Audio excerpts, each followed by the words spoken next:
All right, Glenn, here we are, 126 pounds. And this was one we kind of talked about where, This you know, is a you have a biggie. potential regional final in the quarterfinals. And both guys won their district tournament. So again, you know, we're not trashing the system. The system is in place. The system's going to work. The power rating and seeding it's going to work. It's just, you know, just that maybe, like I said, maybe not the right year to do it. But again, if the decision was made, it was voted upon, we wanted this, like the committee wanted this, the coaches wanted it, they wanted the bracket seeded so that you weren't getting like the automatic district champ that didn't deserve to be a top 4 seed being a top 4 seed. So again, this is kind of how it comes out sometimes. And Glenn said it earlier, it's going to come out in the wash anyway. The best guys are going to win the matches they have to win in order to get there. Sure, there's a bit of a bracket buster here. Yeah, That's what I was just going to say. I was just going to say there was a bracket buster here, obviously, with Brillhart taking out Coons last week, and then Coons coming back and avenging that loss. So we can blame him a little bit here.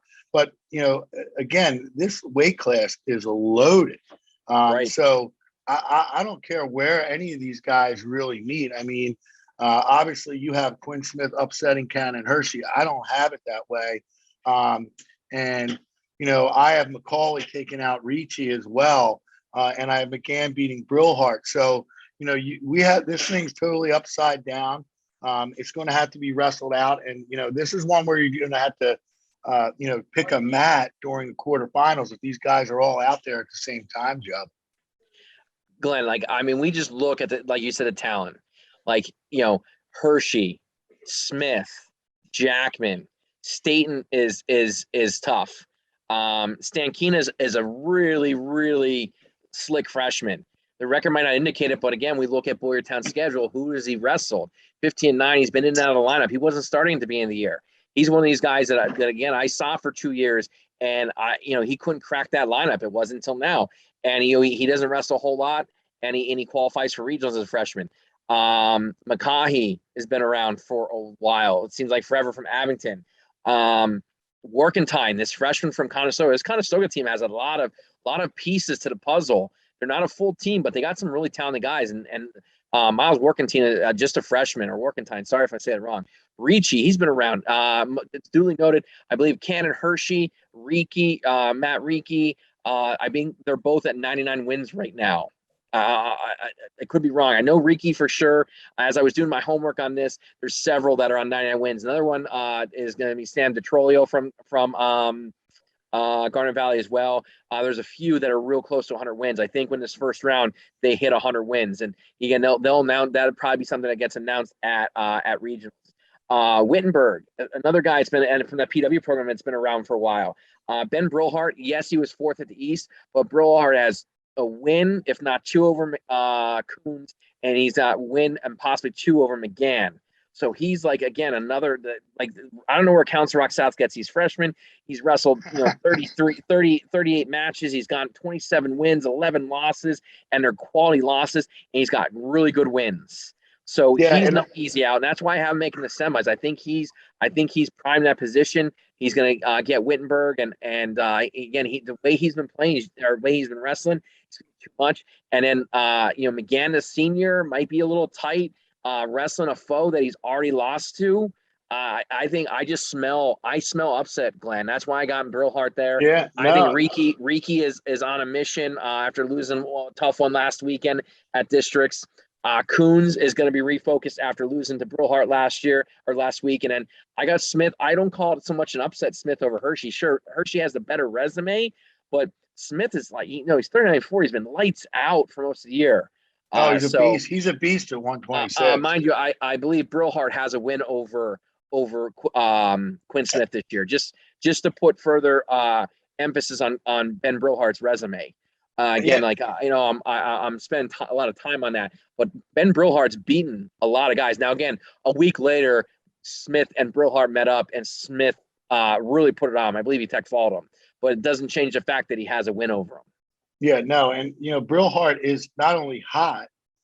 You mentioned the 34 matches. No, more than that, right? What she's got 38 matches, 38 wrestled matches, and those 11 losses were to big names. He is definitely dangerous in this bracket.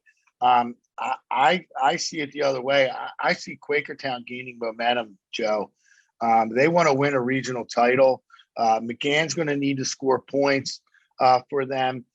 He's kind of like, for me, with Lackman the same way. Lackman's going to have to kind of turn it up a notch. I think McGann turns it up a notch here at regionals, and he gets by Brillhart this time.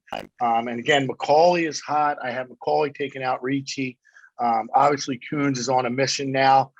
He's very dangerous. I mean, you could very well see, Coons and Hershey up there. So I have Hershey in there. I have Hershey going all the way, winning it. I think this is his year. I think that, he's got the focus now that he was lacking earlier in his career. So it's going to be an interesting weight class. And again, there's a bracket buster in here somewhere, and we don't know where it's going to be because both our brackets are completely different. But I think maybe in the end, when we look at the bottom half of this bracket, we're going to see that the five guys we probably agree on getting the states, and that's really, if the formula works, Joe, getting the top guys from the region to states is really the job of the seeding procedure. Yeah, and so as we drop down here, and this Wrestlebacks is going to be bananas too as we go. I mean, so completely bananas. You look at you got Harrington Higgins. I got Higgins going to win. Again, yeah. Higgins been to regionals a few times, but again, not battle tested. Just doesn't have the any. I don't think he has what it takes to endure this this consolation bracket. Jackman Stankina, like Jackman, I got Jackman winning, but that could be very easily be Stankina. Workentine coming back, Wittenberg coming back as well. The unfortunate thing for Wittenberg is that not winning that first match really hurts him with hitting Hershey or Smith in that wrestleback there. It doesn't matter whoever exactly there. Like if Wittenberg doesn't win that first match, like he's gonna win one and he's gonna hit a buzzsaw. And again, he's not quite there yet. He'll have another year for another try. I got State and I got Workentine beating Stateman. I got Jackman beating McCaughey. I'm sorry. McGann beating Higgins. McGann beating Jackman. Hershey beating Workentine.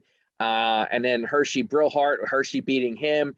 McGann and Coons beating McGann. Hershey taking third. And I got McGann beating Brillhart to go. Yeah, so Brillhart making a semi slide. I got him making the semis and going from semis to six. I see that. So we do have it the same. I do have McGann beating Brillhart, but in a different spot. And the other thing here is with Colin Higgins and Wittenberg. Colin Higgins did not have his best weekend last Saturday at Interborough, and he's had some tight matches with Wittenberg. Wittenberg got the best of him in that match. And like you said, Higgins. Either way, whether he gets McGann or Brillhart there, that's a tough thing for him and tough thing for Wittenberg. Either way, with Hershey and Smith in that loaded top half of that bracket, I mean that's just tough for them because I thought Colin Higgins, this was his year. Like you said, he's been there a couple times and has been wrestling well. So we're gonna have to see. I don't have Jackman getting by McCaughey at all. I don't think they even see each other. So. I really can't comment on that one. You have McCauley kind of out of the mix, and I don't. So that we'll have to see what happens. It's going to be a real battle right in there. In that I call that the quarterfinals of the semis. Because that's really what it is. Or excuse me, quarters of the consies. Those are some big time matches, Joe. I mean, someone's going home right there. Exactly, and this weight class has got some balance to it. Like you go beyond like 5 or 6 in this weight class that has an argument that can make that case to be top 6, if not top 5. Like some weight classes you kind of know. Like we've been kind of close on some with as far as who our 5 are, and that for all intents and purposes, they're makes it a little not easier, but the weight class doesn't have the same depth that this one has, as far as guys that could make a case to slide in. So yeah, I'm gonna say this. I think Brillhart or McCann, one of those two guys could be the 5th guy out. I mean, that's just the way I would see it with the way my bracket's set up down below. So don't be surprised if you see Brillhart or McCulhey sliding to Hershey here. Yeah. So, all right, folks, that's what we got for 120 or 132 pounds, 126 pounds. Sorry. We're gonna, we're back for 132.